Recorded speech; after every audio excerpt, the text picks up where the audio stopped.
स्वागत है आपका। आप देख रहे हैं द न्यूज और मैं रानी गुप्ता आपके साथ। राजस्थान में विधानसभा चुनाव होने से पहले ही बड़ा सियासी उलटफेर देखने को मिला है। आपको बता दें कि कांग्रेस नेता, पूर्व एमएलए, रिटायर्ड जज और रिटायर्ड डीजीपी समेत कई सारे लोगों ने बीजेपी का दामन थाम लिया है। आपको बता दें कि बीजेपी के जयपुर स्थित कार्यालय में सीपी जोशी और अरुण सिंह के द्वारा इन 23 लोगों को बीजेपी की सदस्यता दिलाई गई है। जाहिर तौर पर इतनी बड़ी संख्या में जिन लोगों की जो सदस्यता है बीजेपी के द्वारा दिलाई गई है और वो लोग बीजेपी में शामिल हुए हैं, तो इससे न सिर्फ अशोक गहलोत को झटका लगा है बल्कि जो कांग्रेस आला कमान है उन्हें भी बड़ा झटका लगा है, क्योंकि राजस्थान में लगातार जो बीजेपी की टीम है वो मजबूत होती हुई नजर आ रही है। और राजस्थान में हमेशा से ही यह रिकॉर्ड रहा है कि साल दर साल वहां पर सरकार जो है बदलती है। जहां अब तक कांग्रेस शासनकाल चला रही है, तो वहीं जिस तरीके से आंकड़े सामने आ रहे हैं, चाहे हम ओपिनियन पोल की बात करें, पिछले दिनों कई सारे टीवी चैनल्स ने अपना ओपिनियन पोल दिखाया था जिसमें बीजेपी के सर पर ताज सजता हुआ दिखाई दिया था, यानी कि राजस्थान में बीजेपी की जीत इस साल सुनिश्चित मानी जा रही है। आपको बता दें कि जल्द ही राजस्थान में साल के अंत तक विधानसभा के चुनाव होने हैं और इसको लेकर के तमाम पार्टियां अपनी तैयारी कर रही हैं। इस बीच कई सारे ऐसे लोग हैं जो कि बीजेपी की बढ़ती लोकप्रियता को देखते हुए बीजेपी की सदस्यता ग्रहण कर रहे हैं।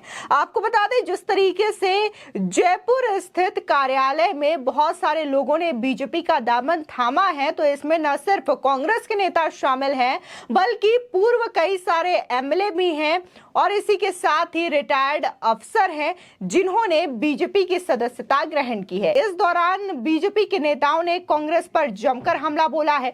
उन्होंने कहा है कि जिस तरीके से राजस्थान में लगातार महिलाओं पर अत्याचार बढ़ रहे हैं, भ्रष्टाचार बढ़ रहे हैं और करप्शन के जो मामले सामने आ रहे हैं, इसको लेकर के जनता भी अब परेशान हो चुकी है और ये जो लोग अभी बीजेपी में शामिल हो रहे हैं ये भी इन चीजों को देख रहे हैं, जिसकी वजह से वो बीजेपी में शामिल हो रहे हैं ताकि आने वाले समय में हम राजस्थान में बीजेपी की सरकार बना सके।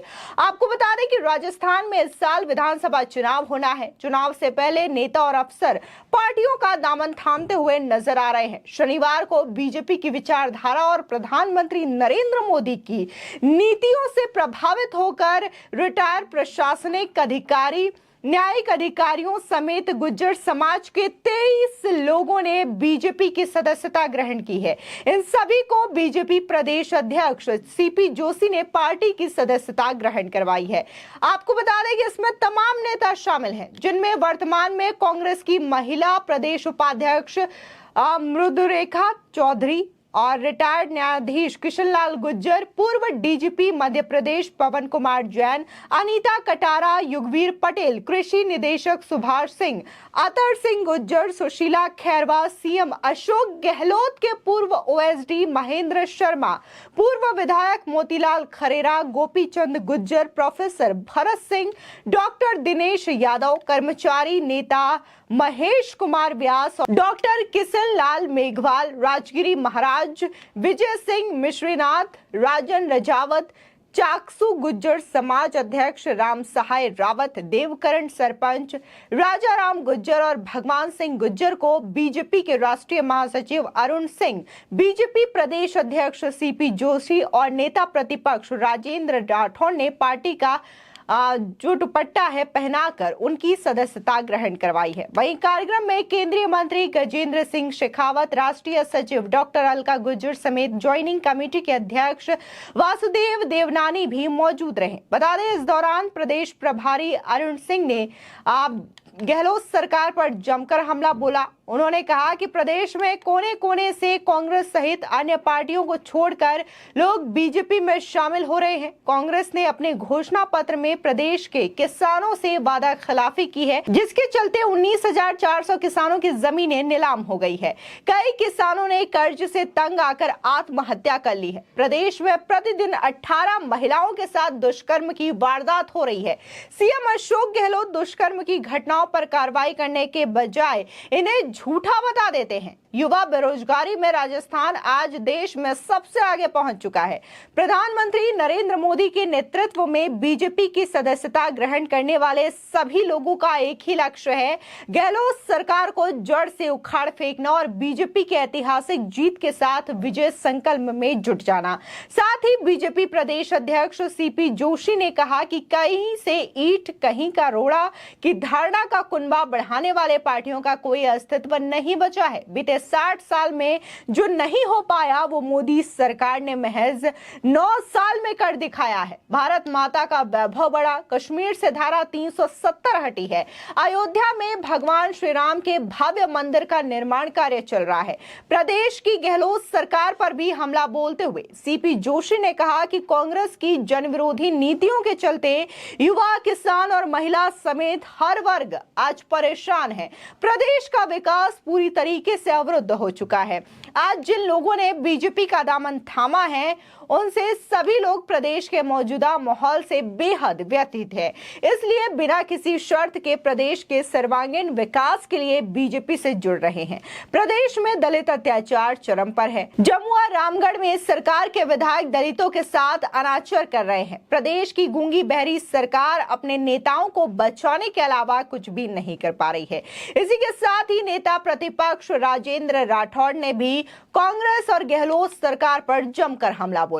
उन्होंने कहा कि कांग्रेस के कुशासन से प्रदेश का हर वर्ग दुखी है। प्रदेश के सारे बुद्धिजीवी इस बात को मानते हैं कि गहलोत ने मिशन 156 का जो दावा किया है वो पिछली सरकार के समय भी किया था, जिसका हर्ष ये हुआ है कि पूरी कांग्रेस 21 सीटों पर ही सिमट कर रह गई। प्रदेश की महिलाएं सवाल खड़ा कर रही हैं कि महिला सुरक्षा के मुद्दे पर मुख्यमंत्री कब ध्यान देंगे। महिलाएं ये कह रही हैं कि हमें स्मार्टफोन नहीं, हमें सुरक्षा चाहिए। साथ ही एक एक करके सभी नेताओं ने इस दौरान गहलोत सरकार पर जमकर हमला बोला। जिस तरीके से आज राजस्थान में भ्रष्टाचार के मामले बढ़े हैं, महिला सुरक्षा को लेकर के मामला बढ़ा है, इस चीज को लगातार यहाँ पर बीजेपी नेता उठा रहे हैं और यहाँ पर तमाम लोगों की शिकायतें हैं कि यहाँ पर भ्रष्टाचार जो है अपने चरम पर है। महिलाओं के साथ लगातार अत्याचार किया जा रहा है। कई सारे ऐसे वीडियोस हैं जो कि लगातार सोशल मीडिया पर वायरल होते हैं, जो कि गहलोत सरकार की सच्चाई से रूबरू करवाते हैं। इसी के साथ ही अगर हम बात करें अशोक गहलोत की सरकार की, तो इसकी पोल तो खुद उनके जो पूर्व मंत्री रहे थे, कैबिनेट मंत्री राजेंद्र सिंह हुड्डा, उन्होंने खोली थी। उन्होंने तो सीधे तौर पर कहा था कि मणिपुर के मुद्दे पर बोलने से पहले हमें अपने गिरेबान पर झांकना चाहिए, यानी कि हमें राजस्थान के हालात पर विचार करने चाहिए और इसे देखना चाहिए। और इस बात को लेकर के अशोक गहलोत को इतना बुरा लगा कि उन्हें मंत्रिमंडल से रातों रात हटा दिया जाता है, जिसके बाद ये जो सियासी माहौल है काफी ज्यादा गरमाया था। और इसी के बाद ही राजेंद्र सिंह हुड्डा ने लाल डायरी का खुलासा किया था और ये कहा था कि इस लाल डायरी में बहुत सारे लोगों के भ्रष्टाचार की लिस्ट बनी हुई है, बहुत सारे लोगों के भ्रष्टाचार के राज छुपे हुए हैं। इस चीज को लेकर के भी, यानी कि गुना की लाल डायरी को भी लेकर के राजस्थान में काफी ज्यादा सियासी हलचल देखने को मिली थी। लेकिन इस बीच अब विधानसभा के चुनाव होने वाले हैं, तमाम ओपिनियन पोल भी सामने आ रहे हैं जिसमें गहलोत सरकार की करारी शिकस्त नजर आ रही है, तो वहीं बीजेपी की दमदार वापसी नजर आ रही है। यानी कि बीजेपी की सरकार राजस्थान में बनती हुई ओपिनियन पोल में साफ तौर से जाहिर हो रही है और शायद यही वजह है कि अधिक से अधिक जो लोग हैं वो इस वक्त बीजेपी के साथ जुड़ना चाहते हैं। और शायद यही वजह रही कि जयपुर में शनिवार को 23 लोगों ने बीजेपी का दामन थामा है। ये ऐसे लोग हैं जो कि कांग्रेस के नेता हैं, पूर्व एमएलए हैं, डीजीपी है, रिटायर्ड अफसर है और इसी के साथ ही कई ऐसे लोग हैं जो कि समाज सेवा करते हैं। उन्होंने गहलोत सरकार के शिकंजे से राजस्थान को बचाने के लिए बीजेपी का दामन थाम लिया। फिलहाल इस खबर को लेकर के आपकी क्या राय है, हमारे कमेंट सेक्शन में जरूर बताएं। आगे की और भी अपडेट के लिए चैनल को सब्सक्राइब करना ना भूलें।